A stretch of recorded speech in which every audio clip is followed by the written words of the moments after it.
Okay, you get a screwdriver in here, and if you just force it in slowly,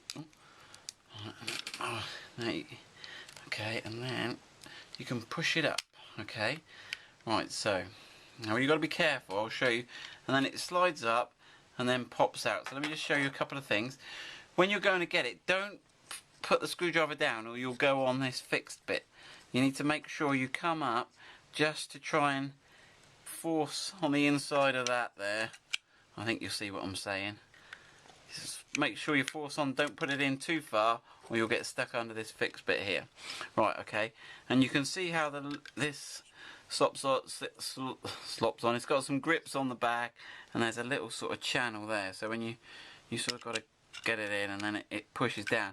Now to get them back in, we normally get a bit of soft cloth on the desk and you have to whack it down and it clicks in. Now let me show you how to further strip this down. So that's the logo removal.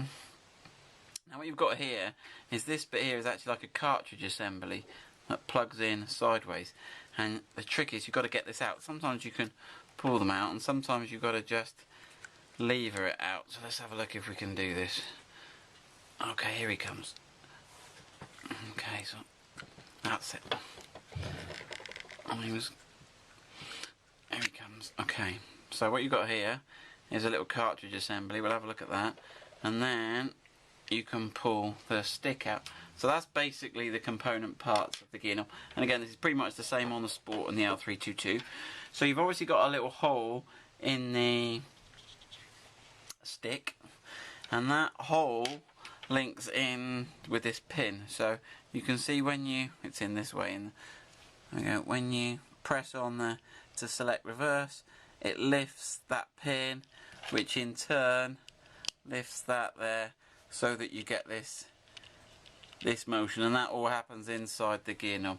And there, so when you put it back together, when you put the stick in, you've got to make sure that from the front there that you can see the hole in there, and make sure that lines up with the pin. So when you put it all back in, it all lines up, and then put it all back together. Okay.